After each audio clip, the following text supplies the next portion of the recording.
নিজৰ মাজত তোমাকে সামৰো জানো বুজো তথাপিও নোৱাৰো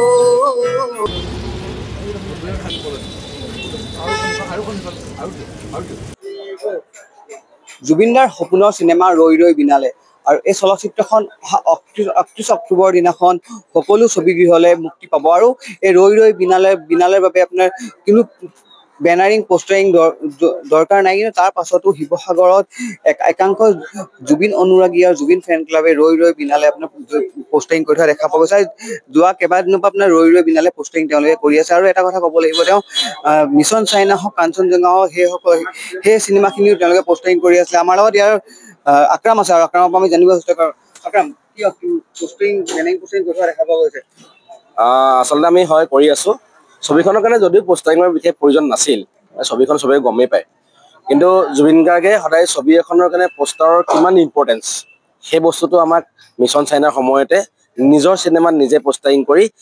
গণেশগুৰি অভাৰব্ৰিজত দেখুৱাই থৈ গৈছে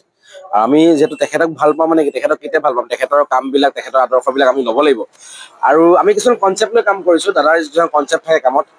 আমি পোষ্টাৰিং গছত কৰা নাই কাৰণ গছ দাদাই ভাল পায় তাক গছত আঠা বা গজাল লগোৱাটো দাদাই কেতিয়াও বিচৰা নাছিলে আমিও সেইভাগে নাই কৰা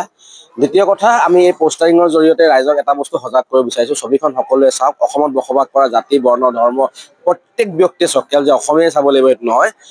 কিন্তু পাইৰেচিৰ পৰা যেন আমি সকলো দূৰত থাকোঁ ছবিখনৰ আৱেগ অনুভূতিত গৈ পেলাই বা দাদাক ভাল পোৱাৰ যিটো নিজস্ব এটা হেৰি থাকে সেইটোত গৈ পেলাই যাতে ছবিখনৰ ক্লিপ আনি ছ'চিয়েল মিডিয়া হোৱাটছআপ ষ্টেটাছ বা অন্যান্যত শ্বেয়াৰ নকৰে আৰু যদি শ্বেয়াৰ কৰে সেইটো দাদাৰ কাৰণে ভাল পোৱা কেতিয়াও হ'বই নোৱাৰে আৰু দাদাই যেতিয়া পাইৰেচিটো বেয়া পাইছিলে তো আমি দাদাৰ যেতিয়া ভাল পাওঁ গতিকে পাইৰেচিৰ পৰা আমি সকলো আঁতৰত থাকিব লাগিব আৰু এইবাৰ আমি এটা বস্তু ৰাইজক অনুৰোধ জনাইছোঁ সেইকাৰণে যে দৌৰি দৌৰি যাম মোবাইলৰ কেমেৰা অফ কৰি ৰৈ ৰৈ বিনালে চাম চমুকে কি ক'বা প্ৰথমতেতো অসমবাসী ৰাইজকো ধন্যবাদ যে এখন ছবি ৰিলিজ নোহোৱাৰ পূৰ্বে বক্স অফিচত আচলতে প্ৰেছ কৰাটো এটা আচলতে বহুত ডাঙৰ ৰেকৰ্ড যিহেতু এটা হলত ১০-১২টাকৈ শ্ব' লাগিছে এইটো আমাৰ কাৰণে ভাল খবৰ আৰু যেতিয়া অসমীয়া চিনেমাৰ ব্যাধি চলি আছে তেতিয়া দাদাই মিছন চাইনা নিৰ্মাণ কৰি দেখুৱাই দিছিল যে অসমীয়া চিনেমাও এনেকৈ বনাব পাৰি অসমীয়া চিনেমাৰ ঢৌৰো যাতে ডাঙৰ জোৱাৰ আনিব পাৰি আৰু জুবিন গাৰ্গ অভিনীত এইখন শেষ চিনেমা গতিকে জুবিন দাক আমি জুবিন দাৰ কৰ্মৰাজিয়ে জীয়াই ৰাখিব লাগিব আৰু জুবিন দাই ভাল পোৱা কামবোৰ কৰি যাব লাগিব আৰু জুবিন দাই যিহেতু গছত গজাল মৰা বা গছত আঠা মৰা এইবিলাক ভাল নাপাইছিল গতিকে আমি পোষ্টাৰিং গছত কৰা নাই আমি দেৱালে পোষ্টাৰিং কৰিছোঁ আৰু ৰৈ ৰৈ বিনালে চাবলৈ সকলোকে অনুৰোধ জনাইছোঁ ৰৈ ৰৈ বিনালে চাওঁতে যাতে মানুহে কোনো যাতে মোবাইলত ৰেকৰ্ডিং কৰি বা ভিডিঅ' কৰি পানি ছ'চিয়েল মিডিয়া আৰু হোৱাটছএপ নলগায় তাৰ প্ৰতি কাটৰ অনুৰোধ জনাইছোঁ ধন্যবাদ আমাৰ লগত প্লাৱন আছে এগৰাকী গায়ক হয় আৰু বহুত জুবিনদাৰ গীত তেওঁ পৰিৱেশন কৰিছে কি ক'বা হয় দাদাৰ লগত খুবেই ঘনিষ্ঠ আছিলোঁ আৰু ৩১ তাৰিখৰ দিনটো আটাইতকৈ নিজকে সৌভাগ্যৱান বুলি ভাবোঁ সেইদিনাখন মোৰ জন্মদিন সেইদিনাখন সেই চিনেমাখন মোৰ জন্মদিনটো সেইদিনাখন অন্ধকাৰ হিচাপে যাব তথাপিও দাদাকটো জীয়াই ৰাখিব লাগিব দাদা আমাৰ মাজত সদায় অমৰ হৈ আছে এতিয়া টিভি পৰ্দাত দাদা ওলাই আহিব আমাৰ মাজত দাদাটো মৃত্যু হোৱা নাই সেইদিনাখন ৩১ তাৰিখৰ বাবে আমি শেষবাৰৰ বাবে দেখা পাম দাদাক টিভি পৰ্দাত চিনেমা হলৰ পৰ্দাত দাদানো আৰুনো কি ক'ম যিহেতু জুবিনদাৰ এটি গীত নিশ্চয় গাম নিশ্চয় যিহেতু ৰৈ ৰৈ বিনালৈকে থাকে ৰৈ ৰৈ বিনালৈকে গাম জানো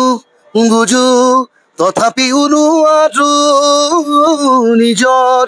মাজত তোমাকে সামৰো সপোনত আজি শতবাক স্তব্ধ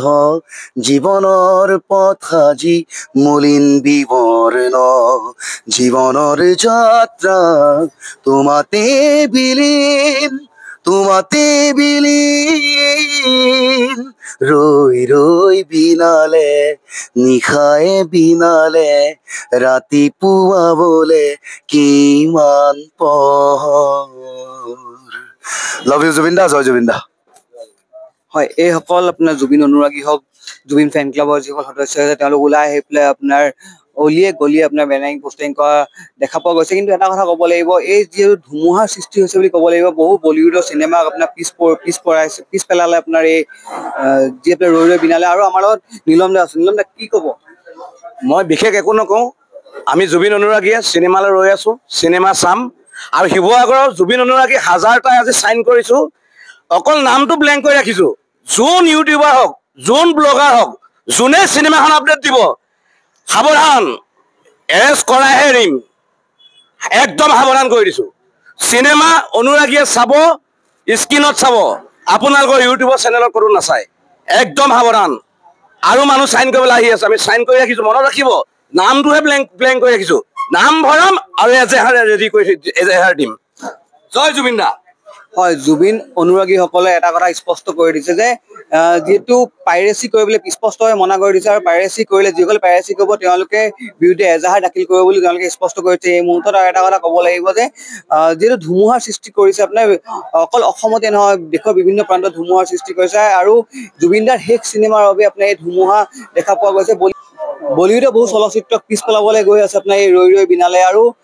বিশ্ব ৰেকৰ্ড হোৱাৰো আপোনাৰ সম্ভাৱনা আছে এই ৰৈ ৰৈ বিনালে। যিকোনো খবৰৰ বাবে যোগাযোগ কৰক 7099017330 লগতে 7099017110 নম্বৰত।